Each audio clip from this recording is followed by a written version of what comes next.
It is a truly bizarre thing to watch Inside Out 2 become the biggest Disney Pixar film at the box office of all time, and yet at the same time, the Disney stock continues to slide. Down, down, down it goes. So what's going on? Why is it that investors have not been convinced that Disney is the place to be? Today we'll tell you what's really going on.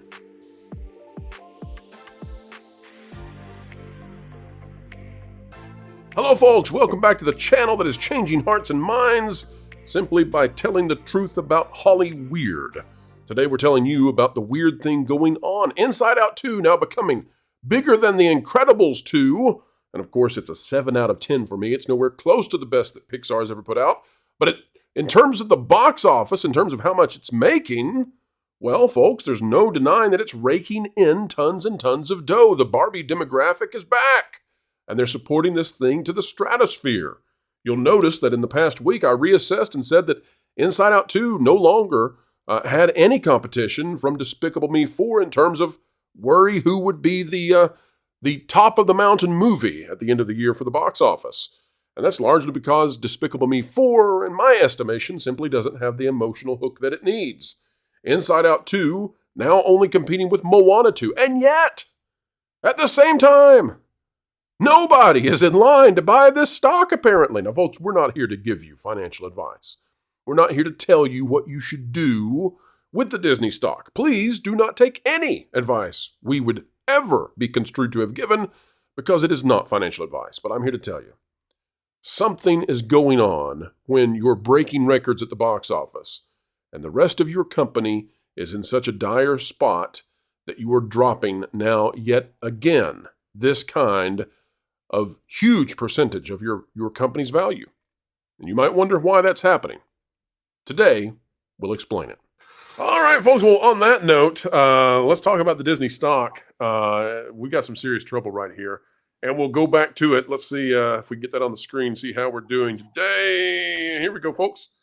Indeed, it's still down, not in the 96 range. We're at 97.16. Oh, no, heading back towards 96 as we speak. Sorry about that, Disney. But down basically 33% from 5 years ago. But if we go back to 2021, this was a stock that was, it actually peaked over 200. It closed at 197. That's the highest that we've got. Actually, if I could make it happen, I think it did close higher one day. We're basically down more than 50%. But the mainstream news media now is taking notice. And I want to show this to everyone out there. Their belief as to what's causing it might be different than the way we would assess it, but that doesn't matter for Disney's narrative. The fact of the matter is people are noticing again, and this further proves out that Nelson Peltz exited at the right time. Now, folks, no financial advice being given here, none whatsoever. But this is out of tipranks.com. Inside Out 2 Inside Out 2 win can't push Disney stock higher. And so this is the kind of narrative that Disney doesn't want out there, even if the assessment of what's causing this, I think, is somewhat misplaced, not totally.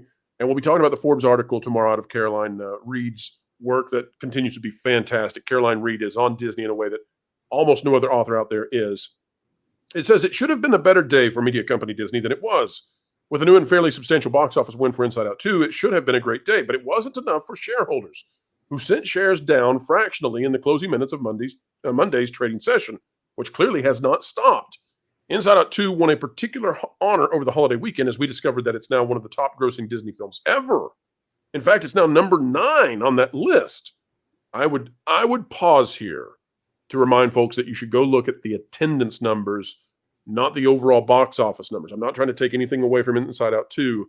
I'm just suggesting that it's not quite the phenom that they want it to be.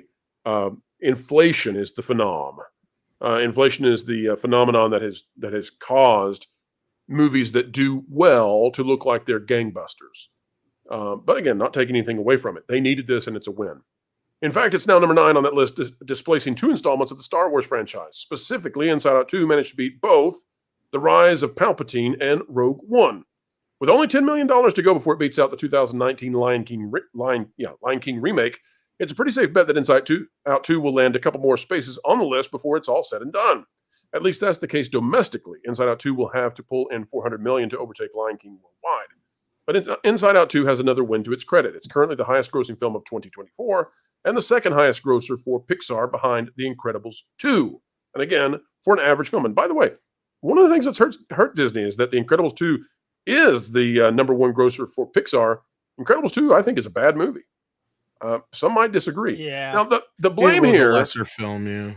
The blame here is put on stuff like the disability access service at Disneyland. I don't think that has any impact whatsoever on the stock. Now, is that for me to dismiss awful, it? But yes, I agree with you. Right. Do not take financial advice from those of us on this channel. No. But he's right.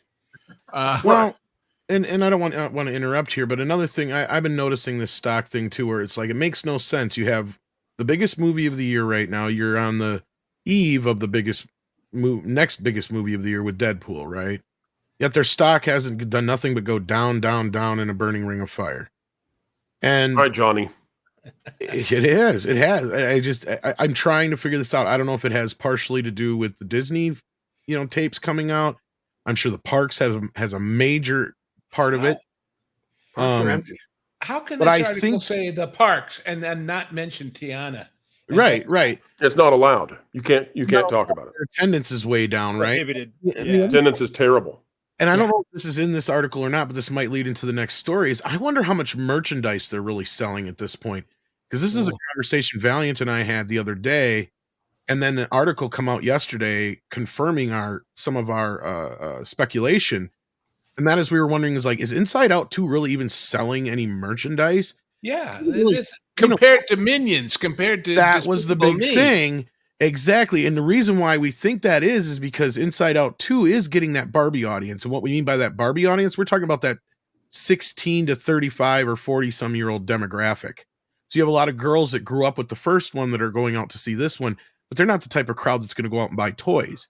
Now, Minions, on the other hand, maybe is slow to start compared to Inside Out 2, but they're selling the toys like hotcakes, and I don't want to jump in front of that story. But I think that's kind of a big part of it, too, is like, what has Disney had lately that's been a toy juggernaut, right? Because toys are in the dumps right now. Merchandising's in the dumps right now. I don't see any Inside Out toys. I don't see kids running around with them. I don't see them running around with, Inside Out t-shirts, but I do see a heck of a lot of Minions.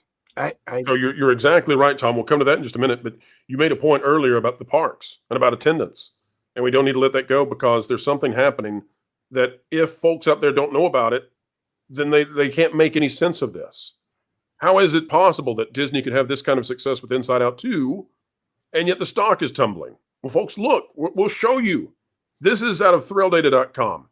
It is the monthly average for wait times for, going back to pre-pandemic.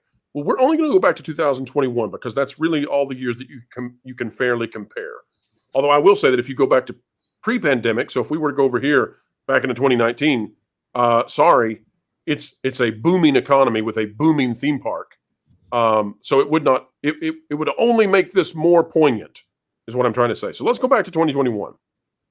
If we go back to 2021 and we take a look at these, folks, I'm going to tell you there's only been 3 months that performed worse than Disney is currently doing this July. And a reminder, the majority of this July has been holiday week, prime time, vacation time, when attendance should be at its highest levels possible. The only 3 months where Disney World has performed with a lower crowd level, according to Thrill Data: August of 2021, September of 2021. Maybe I'm wrong. Maybe it's only 2 months. Indeed, it's just 2 months. Currently, for the month of July of 2024, 28 minutes is the average wait time. Folks, that means only 2 months since the pandemic was over have been worse. This is July. This should be the biggest time of year for vacations. And this is here's the thing third worst month point ever. Out in that, Pro. So we're seeing movie theaters bouncing back right now. This could be the thing that it's finally, maybe it's not Disney, maybe it's not Universal, maybe we're seeing the market finally getting back to the point where people will show up to the theaters again. I put Bad Boys as a data point there, where it's it's, you know, the market is usually not sustained by a Bad Boys film, but here it is. It did well at the box office. So maybe theaters have come back. It doesn't seem like theme parks have bounced back in the same way. Maybe I don't know if something, if the cycles are forever broken. I'm not buying it. I'm just telling you, Jonas, I hate to interrupt. I'm not buying it because there were 2-hour waits at SeaWorld over the 4th of July. Dollywood is packed shoulder to shoulder. It's not theme parks. It's Disney theme parks. There's also Jonas, I cut you off. I cut you off, Jonas. And I'm cutting you off right back because you're to be rude. You're getting into the second part of my point. Not to be rude, but because we've got to let Lorena and Spencer out. Oh, now you're conscious of who's got to leave. All right. Hey, Lorena. Jonas feels bad now. All right, real quick, Lorena, tell us your take on the crowd levels, and then tell the folks where they can find you.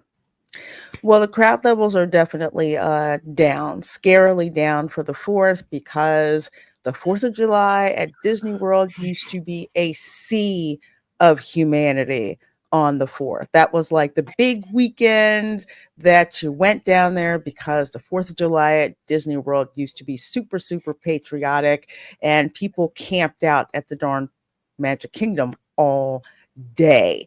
So compared to now, you can see like tumbleweeds going past, plenty of parking, and it is scary how empty the park was. Well, that begs a big question, Lorena. And the question is this: we know, among other things, they totally downturned the decorations, the bunting. And you said they cut the big fireworks show to 7 minutes or something like that. Yes, 7 minutes. Did they do that because they knew from advance orders and advance reservations, hey, attendance is going to be way off anyway, why spend the money?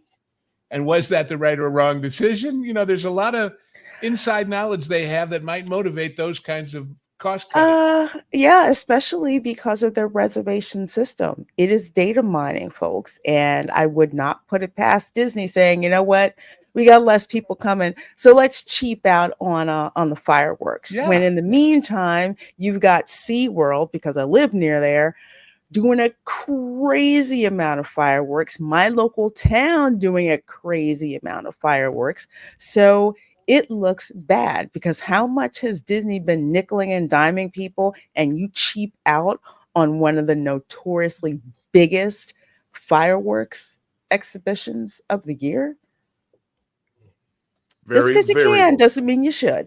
Yeah, they just draw the wrong message. Just like when they slowed down construction on Tron and everything else during the pandemic, when that was the time to go like crazy, so everything would be wham, bam when you reopened, and still cheaper than waiting for the inflation to drive the cost of eventually doing it up, because the material costs went up.